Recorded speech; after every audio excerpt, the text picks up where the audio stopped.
Hey everyone, it's Andrew from 5 Little Ducks Resale here. It's time for another What Sold video, and guess what? The post office lost one of my packages, so stick around and I'll tell you all about it.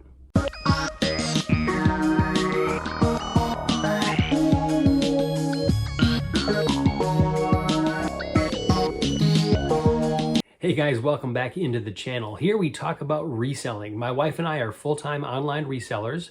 We focus mainly on eBay, but we do sell on Poshmark and Facebook Marketplace and Mercari as well.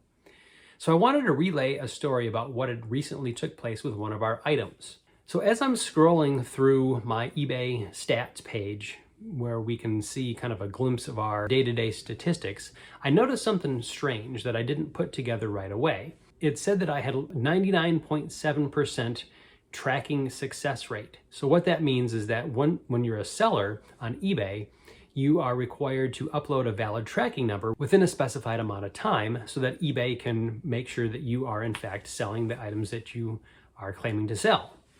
And these count for your seller metrics. So I thought that it was rather strange because we typically ship same or next day in most cases. I thought originally that it may have to do with that wrestling chair because I ended up waiting a few days before I shipped it out because I needed to construct that box. So I didn't think too much of it because it was, one slight ding on the account and that doesn't really hurt your metrics. So I kind of put it to the back of my mind and went forward with things. If you recall from a previous garage sale haul and what sold video, you might remember this backpack that we purchased at a garage sale. This was the OGO 17-inch laptop backpack. This had eventually sold and it was actually featured on one of our What Sold videos. And so I had packaged it up, sent it out, and thought everything was great. And we do a fairly high volume, or at least high volume for us throughout the week. And so it's not uncommon for us to be sending out 6 to 10 packages per day. So about 3 weeks after we had sent this out, I got a message from the buyer regarding that backpack, and he had ended up opening up a case with eBay. And the message said something to the effect of, hey, if you hadn't shipped the item yet, go ahead and give me a refund because I haven't received it. And I thought that was rather strange because I distinctly remember when it sold and packing it up and shipping it out the next day. Of course, the first thing that I did was I went to eBay and I pulled up the tracking number for this item, and I was shocked to see this. This tells me that the post office never received the item, or if they did, they never scanned it as received.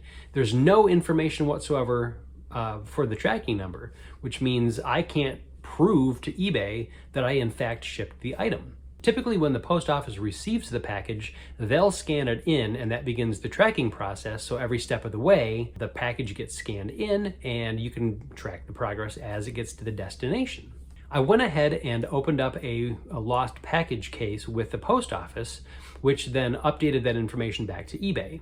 I sent the buyer a message pleading for patience as I tried to unravel this mystery. A few days went by and I heard nothing from the post office. But then I got an email survey from them asking how they did on their package search case. I opened up the survey and I was quite honest and I said that I was not satisfied in any way because no one had contacted me about the case. It turns out someone did contact me, but only through voicemail, even though that I told them my preferred method was email. A customer representative from the destination post office ended up calling me and leaving me a voice message saying that they too had checked out the tracking number and that because there wasn't any record of the receiving post office checking in the item, that they were certain that the item wasn't even sent. So again, there's a double whammy. My receiving post office never got the package or they never scanned it in as being received. And because of that, the destination post office has nothing to go on either. So really, it was up to me to make sure that everything was delivered, which I didn't in fact do. So because that was on me, I had no choice but to refund the buyer. And although it was painful, I really had no choice but to do it. So when I sent the refund, I messaged the buyer, once again apologizing for the lack of tracking information and let him know that if it did show up, then he was more than welcome to keep it. That is unfortunately one of the downsides with reselling. You can't win every single one of your cases, and in this case, because it was up to me to make sure that everything was arriving okay, obviously that did not happen. So lesson learned, and we chalk it up to cost of doing business and we move on. So talking about moving on, let's do some what sold. All right, let's take a look at some of the items that did end up selling and shipping successfully from our eBay store for the last couple of days. We are in the midst of a huge summer slowdown, it seems, so we were inundated with sending out offers and accepting best offers, so sometimes that's what you have to do to keep the sales rolling in. Starting off the top of this list is this Cadillac black embroidered logo strap back adjustable hat. Ended up selling for our full asking price of $9.99 plus shipping. Next up, we had this little mini 2-inch M&M keychain in yellow. Sold this one for a best offer of $2.99 plus shipping. On this next item, the customer had reached out prior to buying, asking if I did in fact ship first class and if I would ensure that it was padded properly. Evidently, she had tried to do a previous purchase that didn't end up going very well on eBay, so she wanted to confirm before she bought anything. So I did respond that I did ship first class on this item and that I would take extra care because this was a breakable item. She thanked me for my prompt response and ended up buying this. This was the 2016 Pier 1 hand-painted Santa teardrop ornament. We ended up making a deal for $14.99 plus shipping.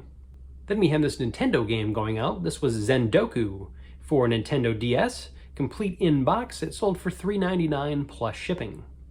And this next item I wouldn't have ever picked up if it wasn't for Kevin, Commonwealth Picker, so shout out to you, Kevin.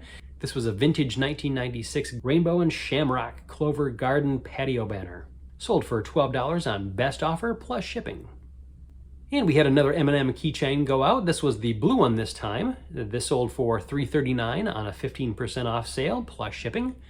These keychains, as well as another one that you'll see here in a second, all came from that huge craft estate sale, the Craft 1.0 estate sale. That is the sale that keeps on giving. It is great. Next up, we had this new with tags, Sean John, men's size 3XLT, red mini gingham button-down shirt. And this sold on best offer for $18.05 plus shipping. The next item was this vintage Spoon Teaks Lighthouse. This was Pemaquid Point, Maine. Sold for $16.99 on a 15% off sale plus shipping. And here is that other keychain from the Craft Estate sale. This was the Jack Daniel's No. 7 Old Tennessee Whiskey metal keychain. It sold for $5.09 plus shipping. And this was a multi-quantity listing, so we have others still listed in the store. The next item up was this men's cologne, this Kuhn Distilled for Men 1922. Sold for $27.99 on a best offer, plus USPS ground shipping. Remember, guys, that anything flammable or hazardous needs to be shipped USPS ground if you're going through the post office. It's strange how eBay works sometimes. Our next three items were all pants. The first of which was this pair of Page Federal pants. These were men's size 38, slim straight in the birch blue color. Sold for $29.99 plus shipping. Then it was a pair of women's pants. This was a pair of Vigos women's jeans. These were the Chelsea bootcut dark wash jeans, which also sold for $29.99 plus shipping. And then it was a pair of Oak Hill men's pants. These were 50 by 32 pleated front dress pants, and these sold for $39.99 plus shipping. Next item up was this VCR. This was a JVC forehead hi-fi VCR.